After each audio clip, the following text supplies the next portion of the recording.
বাইপাসটার সামনে যাওয়ার পরে সব মানে রাস্তার মুখের মধ্যে সেটা হঠাৎ করে ডিলারিং শুরু করছে। এখন তো গাড়ির ড্রাইভাররা গাড়ি সাইড করতে পারছে না, ড্রাইভাররা মাথায় দিচ্ছে যেটি জায়গা থেকে বেরিয়েছে। কারা মারছে? বিজেপি লোক। চিনেননি তারা? আমি চিনি না, মুখটা করছি। কতজন আছে? এরা তো 10-15 জনের মতন।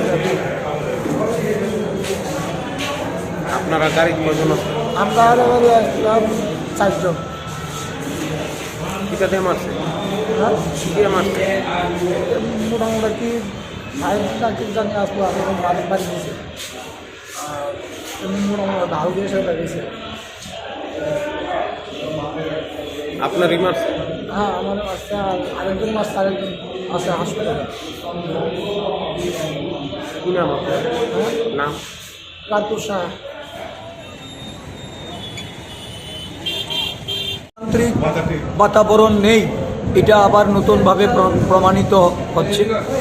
আমরা বারংবার যে অভিযোগ তুলছি বা আমরা যে কারণে আজকে রাহুল গান্ধীর পদযাত্রা, যে দেশে যেমন গণতন্ত্র এবং সংবিধান আজকে অচল, আমাদের রাজ্যেও গণতন্ত্র এবং সংবিধান আজকে অচল।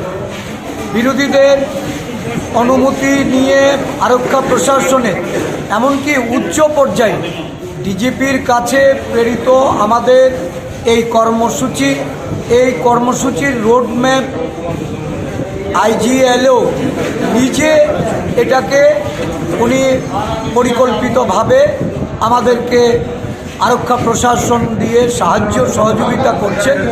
তার মধ্যে আজকে সূর্যমণিনগর এলাকায় আমরা যখন এই পদযাত্রা শুরু করতে যাব, তখন দেখা গেল শাসক দলের গুন্ডারা, শাসক দলের আশ্রিত, শাসক দলের যারা মন্ত্রী বিধায়করা যাদের লালন পালন করে চলেছেন, সেই সমস্ত গুন্ডারা গিয়ে সেখানে নিরহ পদযাত্রীদের উপর আক্রমণ করে আমাদের প্রচার গাড়ি দুটোকে ভেঙে নষ্ট করে দেয়। এই গাড়িগুলিতে যে প্রচার সজ্জা ছিল সেইগুলিকে ছিঁড়ে ফেলে দেয় এবং অনেক নেতা কর্মীরা তারা আক্রান্ত হয়। কিন্তু আমি বুঝলাম না যে আরক্ষা প্রশাসন আজকে এই রাজ্যে তারা করছেটাকে। তাদের যে দায়িত্ব, একটা অনুমতিপ্রাপ্ত কর্মসূচি যেখানে সমস্ত নিরহ পদযাত্রীরা আজকে ভারত জোড়ো যাত্রার ত্রিপুরা বাঁচাও কর্মসূচি সূর্যমণিনগরের চমুনি বাজার থেকে শুরু করার আগেই তারা হামলে পড়ে।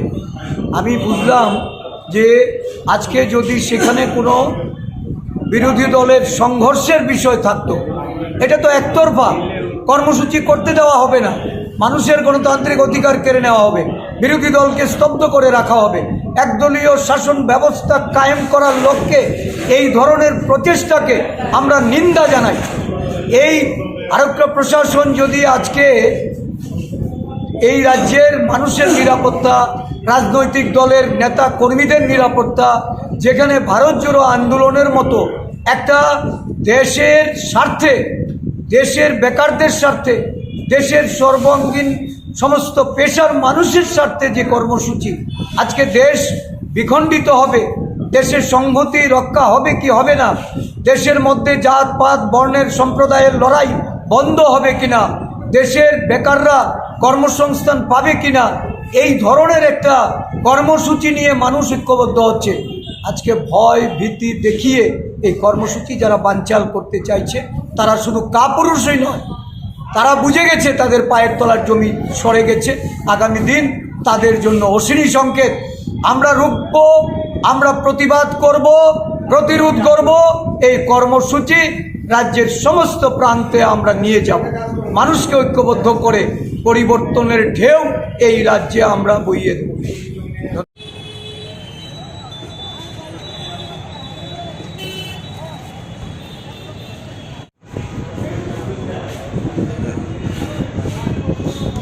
শাসক দল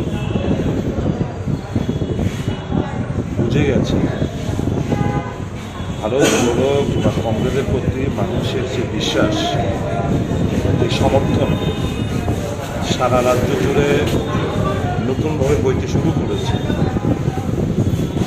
শাসক গোষ্ঠী মারাত্মকভাবে চিহ্নিত। তাদের তো জনসমর্থন শূন্যের পক্ষে।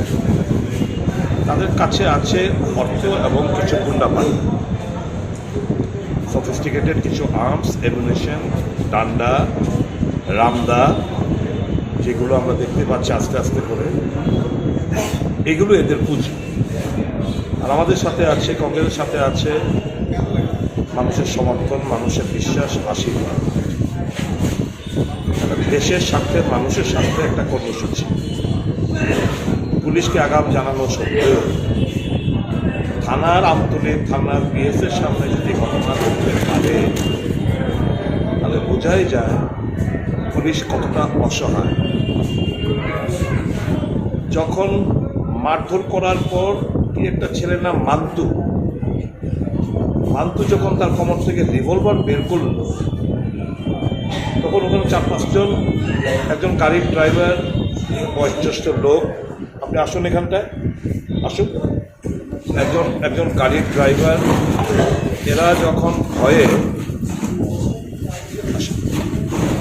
একে মারধর করা হয়েছে, যখন মান্তু পিস্তল দিয়ে ধরেছে, তখন তারা যখন থানার মধ্যে ঢুকতে গেছে, ওখানকার থানা বাবুরা এদেরকে আবার থানা থেকে বের করে দিয়েছে।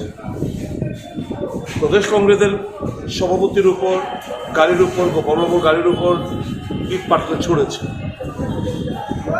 তো এটা তো জঙ্গল রাজত্ব, গুন্ডা রাজত্ব আমরা আগে সিনেমার মধ্যেই দেখতাম।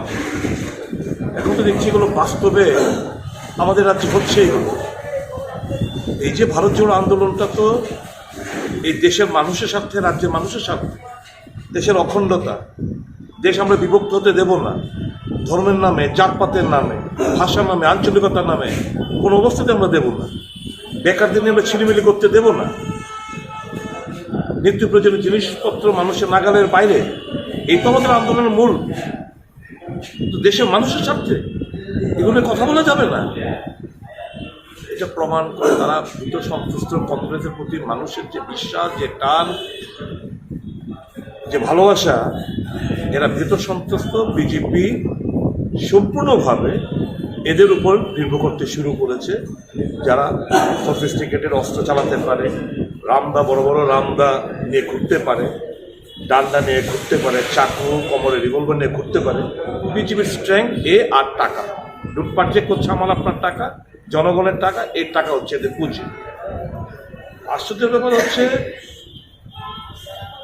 পুলিশ মন্ত্রী অর্থাৎ রাজ্যের মুখ্যমন্ত্রী কিংবা তাদের দলের সভাপতি এসে এখানে বলে পলিটিক্যাল কোনো কিংবা রাজনৈতিক কোনো সংঘর্ষের ঘটনা নেই ত্রিপুরা রাজ্যে।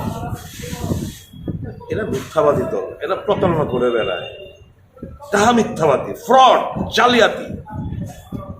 এদের সম্পর্কে আমি যে আপনি প্রশ্নটা করলেন না, মুখ্যমন্ত্রী কথা বলছে, আমার ঘৃণা হয় এদের কথাগুলো কাউন্টার করতে। সত্যি মানে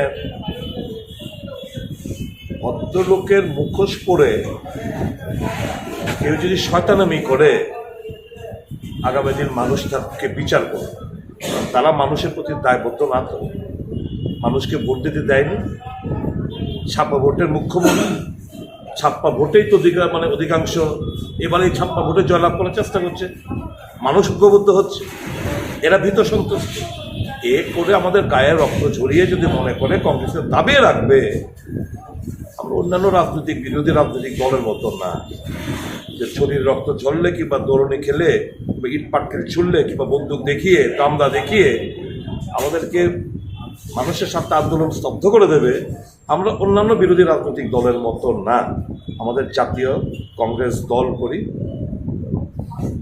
স্বাধীনতা আন্দোলনে অনেক বীর সেনানীরা হাসি মুখে জেল খেটেছে, ফাঁসির কাঠগড়ায় চলেছে।